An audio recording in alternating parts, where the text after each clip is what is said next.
नमस्कार, मैं मनीष स्वागत करता हूं आपको अपने इस यूट्यूब चैनल पे। दोस्तों, मैं अभी पटना आया हुआ हूं जॉब से। आज ही पटना उतरा हूं और कल मेरा पेपर है। पेपर या आप कह सकते हैं कि साइको है। तो आज अपन इस वीडियो में बात करने वाले हैं। देखिए, निगेटिव को लेके बहुत सारे मन में सवाल उत्पन्न होते हैं कि कैसा जो क्वेश्चन है वो अटेम्प्ट होना चाहिए, निगेटिव से बचना चाहिए। क्योंकि मैं बता रहा हूँ कि मेरा जो एएसएम है यानी कि लेवल 6 है, उसमें बहुत सारे निगेटिव चले गए थे जिसकी वजह से मेरा सिलेक्शन नहीं हुआ। वो अलग बात है कि साइको मैं दे रहा हूँ, लेकिन वो लेवल 4 के लिए है, यानी कि टीए के लिए है, यानी कि ट्रैफिक असिस्टेंट के लिए। बाकी सभी लेवल में हो गया ही है और थर्ड लेवल का तो खाली नंबर पता है, बाकी पता नहीं उसमें मेरिट बनेगा कि नहीं बनेगा। 84 है। तो मतलब कि निगेटिव के बारे में आज अपन चर्चा करेंगे कि ग्रुप डी में आप जा रहे हैं तो किस तरीके से क्वेश्चन को अटेम्प्ट कर रहे हैं और करना चाहिए। अभी आप जिस तरीके से कर रहे हैं क्या वैसा ही करना चाहिए, और कैसे क्वेश्चन को अटेम्प्ट करना चाहिए जिससे कि निगेटिव थोड़ा सा कम हो। और देखिए, जहाँ तक बात रही परसेंटाइल में कि निगेटिव से इम्पैक्ट पड़ेगा, तो परसेंटाइल में निगेटिव से इम्पैक्ट नहीं पड़ता है। निगेटिव से सिर्फ और सिर्फ आपके नंबर घटते हैं। ज़्यादा किसी का निगेटिव हो गया इसका मतलब ये नहीं कि अगर वो आपसे ज़्यादा नंबर लाया है तो मतलब कि नंबर मैटर करता है। ज़्यादा निगेटिव कम निगेटिव मैटर नहीं करता। हाँ, वो अलग बात है कि ज़्यादा निगेटिव लाइएगा तो कम नंबर आएगा, लेकिन ज़्यादा निगेटिव के कारण आपके जो रैंकिंग वगैरह ये सब चीज़ें मैटर नहीं करती है। ठीक है, तो आपको आज मैं इस वीडियो में बताऊंगा कि किस तरीके के क्वेश्चन करने हैं जिस तरीके से आपका जो है वो आपका निगेटिव कम हो। ठीक है, शुरू से अंत तक वीडियो में बने रहेगा। टेक्स्ट बुक का एक ऑफ़र मैं आपको बता दूं कि जो 31 जुलाई तक ये ऑफ़र है एपिक पास का, जिसके तहत आपको जो भी, अगर आप पास खरीदते हैं, अगर आप ईयरली ख़रीदते हैं या आप लाइफ टाइम ख़रीदते हैं, तो उसको आपको बढ़ा के यानी कि 50% एक्स्ट्रा वैलिडिटी कर दी गई है, यानी कि 1 साल वाला 1.5 साल तक लगा सकते हैं। तो और उसमें भी year Manish coupon code use करते हैं तो आपको 10% का डिस्काउंट भी मिल रहा है। यानी कि दो ऑफ़र ये दिए जा रहे हैं और वो सिर्फ और सिर्फ 31 जुलाई तक ही है। यानी कि 1 अगस्त से ये वाला जो चीज़ें है वो ख़त्म हो जाएगी। तो आपके पास ज़्यादा समय नहीं है। आज आपके पास 29 है, कल 30 हो जाएगा, परसों 31, यानी कि इसी दरमियान आप इस जो ऑफ़र है उसका लाभ उठा सकते हैं। और टेक्स्ट बुक का इतना क्रेज़ है, आप जानते ही हैं, या हो सुपर कोचिंग या आपके मॉक टेस्ट हो, इसके जोड़ में तो कोई है ही नहीं। इतना सस्ता आपको पास मिल जाता है, तमाम एग्ज़ाम के कोचिंग मिल जाते हैं। तो नीचे डिस्क्रिप्शन बॉक्स में लिंक दिया हुआ है, वहाँ से चेकआउट कर लीजिएगा। तो मैं बात कर रहा था कि किस तरीके के क्वेश्चन किए जाएं जिससे कि आपके जो निगेटिव है वो कम हो, यानी कि अवॉइड किया जाए। देखिए, मैं अपना बात कर रहा हूँ। तकरीबन कॉन्फिडेंस में निगेटिव नहीं होता, ओवर कॉन्फिडेंस में निगेटिव होता है ना कि हम तो कर ही लेंगे।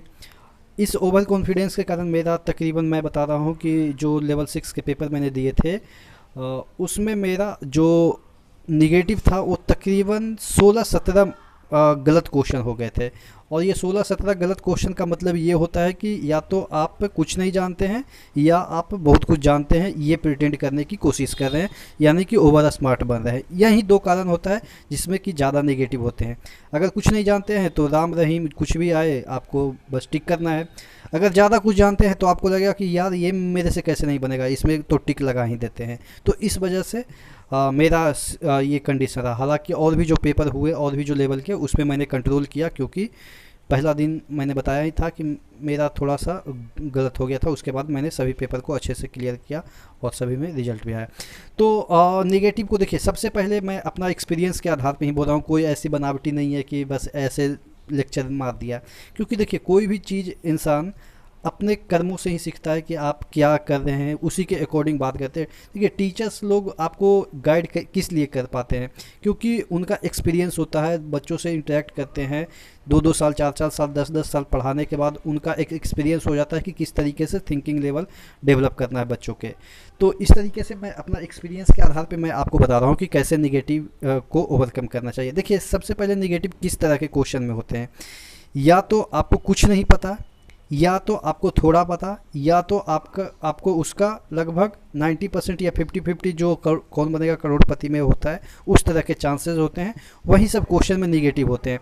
एक निगेटिव वहाँ पे भी हो जाता है जब आप सिल्ली कर जाते हैं, जैसे कि 25 लिखना रहे, कॉपी में 25 लिखना रहे और दिमाग में भी 25 है, लेकिन पेन चला दिया 15 लिख दिया, तो ये सिल्ली होता है। जिससे कि आप जब अपना पेपर देखेंगे, जब आपके आ जाते हैं पेपर कि आप देख सकते हैं कि आपने कितना सही किया, तो आप देखेंगे कि ऐसे ऐसे भी क्वेश्चन आपके गलत हो जाते हैं एक दो, जो कि आपको हंसी आएगी। मैं खुद बता रहा हूँ कि 6 + 18 कुछ ऐसा जोड़ना था, 24 होता है, ऑब्वियस है, लेकिन 24 की जगह 14 में मतलब कि दिमाग में 24 जुड़ गया है, लेकिन वहाँ क्लिक हो गया है 14। तो इस तरह के जो सिली होते हैं उसको तो ओवरकम नहीं किया जा सकता, क्योंकि स्पीड भी मेंटेन करनी होती है, तो दिमाग में कुछ और चल रहा होता है, हाथ कुछ और चला देता है, तो वो ओवरकम नहीं किया जा सकता है। उसके लिए आपको ना कोई जुगाड़, ना कोई टैक्टिस, ना कोई प्रैक्टिस, कुछ भी आवश्यकता नहीं है। वो ज़िंदगी में हमेशा कुछ ना कुछ सिली होते रहेंगे। जब आप पेपर देंगे तो आपको भी पता होगा, तो उसको ओवर नहीं किया, कम किया जा सकता, यानी कि उसको घटाया नहीं जा सकता। 100 क्वेश्चन में एक आध क्वेश्चन ऐसे हो ही जाते हैं, तो वो चीज़ें तो अलग है। लेकिन हाँ, हम निगेटिव कहाँ पे मारना चालू कर देते हैं, जब हमें लगता है कि ऐसा हो सकता है। जैसे सपोज एक मैं आपको एग्जांपल देता हूँ कि जो आपको पता है कि मतलब कि अगर आपसे एक क्वेश्चन पूछा जाए कि केन्या का राष्ट्रपति कौन है, आपको पता है कि केन्या का राष्ट्रपति तो मैंने कभी पढ़ा ही नहीं। हाँ, ये मैंने पढ़ा, अमेरिका का पढ़ा, यूक्रेन का पढ़ा, इधर रसिया का पढ़ा, यानी कि बड़े बड़े जो देश हैं जो अभी युद्ध वगैरह में, या आप ब्रिटेन का पढ़ा होगा, लेकिन केन्या का पूछ दिया जाए नहीं पता होता। लेकिन आपको लगता है कि यार इन चारों में से कोई ना कोई तो होगा ही, मार देते हैं, चांस ले लेते हैं। तो वो आप मान के चलो कि लगभग 95% वैसा क्वेश्चन आपके गलत ही होते हैं, अगर आप चांस लेते हो तो। ऐसे क्वेश्चन मैंने भी चांस लिए हैं, लगता है कि यार देखने में कम लग रहा है, लगता है 96 ही अटेम्प्ट किए हैं, 95 ही अटेम्प्ट किए हैं, एक और बढ़ जाते हैं, टाइम मिल जाता है तो, यानी कि कुछ भी नहीं आता है, फिर भी आप उसको ट्राई करने की कोशिश करते हैं। तो ऐसे क्वेश्चन को ना करें तो बेहतर है, क्योंकि ये कोई ऐसे क्वेश्चन आपको 1 नंबर देने के बजाय ज़्यादा चांसेस आपके रहते हैं कि 0.33 नंबर आपको माइनस कर देगा। और 0.33 नंबर माइनस करने का मतलब बहुत हो जाता है, क्योंकि यहाँ पे नॉर्मलाइजेशन का रूल नहीं फॉलो होने जा रहा है, तो बहुत नंबर हो जाता है। नॉर्मलाइजेशन में थोड़ा सा मैटर नहीं करता है, मैटर तो करता है, पता नहीं वहाँ पे कब कैसे मैटर करता है, लेकिन यहाँ पे ज़्यादा मैटर करेगा। तो इस चीज़ों को अवॉइड कीजिए कि आपको इस तरह के क्वेश्चन को बिल्कुल टच ही नहीं करना है।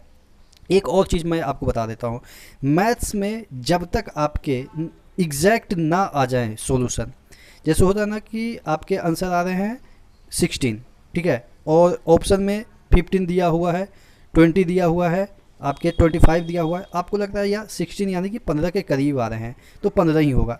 तो ऐसे क्वेश्चन को भी अवॉइड कीजिए, क्योंकि ये जो आपको लगता है ना कि आसपास है, तो ये बहुत मतलब कि आप कह सकते हैं दर्दनाक चीज़ें होती है। ये आसपास नहीं, क्योंकि एक प्लस को माइनस करने से हो सकता है 15 की जगह 40 भी आंसर आ सके। तो ये जो आपको अप्रॉक्स वाला जो चीज़ें है, यहाँ पे लागू मत कीजिएगा कि 15, हाँ अप्रॉक्स का जो क्वेश्चन होता है वहाँ पे लागू हो सकता है कि अप्रॉक्स से, जब क्वेश्चन में खुद कह दे कि अप्रॉक्स आंसर चाहिए, लेकिन जब एग्जैक्ट आंसर चाहिए और वहाँ पर आप अपना थ्योरी लगा रहे हैं कि अप्रॉक्स तो आ ही रहा है, तो ऐसे क्वेश्चन को अटेम्प्ट ना करें तो बेहतर है। तो देखिए, तो क्या आपको मेरा कहना मतलब ये है कि आप 100% श्योर रहें उसी क्वेश्चन को अटेम्प्ट करें? तो नहीं, मैं ऐसा भी नहीं कर रहा हूँ कि आप 100% श्योर रहें उसी क्वेश्चन को अटेम्प्ट कीजिए। किस तरह के क्वेश्चन को अटेम्प्ट करना है? जहाँ पे आपके 50% एवब चांस रहे कि हाँ 50 से ज़्यादा मुझे इस क्वेश्चन का आंसर पता है। जैसे सपोज एक आपको एग्जांपल के तौर पे मैं बताता हूँ, सऊदी अरब का जो आप कह सकते हैं कि किंग का क्या नाम है, ऑब्वियस है मुस्लिम होंगे, तो दिमाग में ये थ्योरी आ गया कि मुस्लिम होगा। कोई अगर हिंदी नाम रहे या आपके जो इंग्लिश नेम रहे, उसको ऑप्शन दो ऐसे नाम रहे जो कि इंग्लिश नेम रहे, तो उसको एलिमिनेट कर सकते हैं। तो इस तरीके से वहाँ पे आपके पास सिर्फ 2 ही ऑप्शन बच गए जिससे कि आप तुक्का लगा सकते हैं, तो वहाँ पे आप चांस ले सकते हैं। जैसे आपको मैं बताऊँ कि अभी एक करंट अफेयर्स के क्वेश्चन में कि हाल ही में कौन से देश के जो राष्ट्रपति हैं उनकी हत्या कर दी गई गोली मार के, ठीक है। अब शिंजे आबे के बारे में आपको नहीं पता, लेकिन आपने नाम सुना था कि शिंजे आबे हैं, वहाँ के एक और राष्ट्रपति हैं, फिर व्लादिमीर पुतिन है, तो चार पाँच जो बड़े बड़े नेता हैं उनके बारे में आपने सुना होगा। तो वहाँ पे आप चांस ले सकते हैं कि व्लादिमीर पुतिन तो रसिया के हैं, ये वहाँ के हैं, तो अब यही दोनों बच गए हैं जो कि हो सकते हैं वहाँ के। तो इस तरीके से अगर आपके पास एलिमिनेशन पावर है, आपने क्वेश्चन को थॉरोली पढ़ा है, तो जहाँ पे आप एलिमिनेशन कर सकते हैं, जहाँ पे आप 50% श्योर है कि ये दोनों तो नहीं होगा, तो वहाँ पे चांस लीजिए। मैं ये नहीं कह रहा हूँ कि आपको 100% श्योर ही होना है, कि 100% तो श्योर तभी होंगे जब आप एकदम से मेरिटेरियस होंगे, और यहाँ पे एवरेज बच्चे भी होंगे, तो उनके लिए तो अब देखिए 50 नंबर से करके आएंगे और कहेंगे कि 50 में 50 मेरा सही है, ऐसा भी तो नहीं है, एक दो सिले भी हो सकते हैं। तो अगर चांस लेना है तो मैं बता रहा हूँ कि तब चांस लीजिए जब आपके पास इस तरह के कंडीशन हो।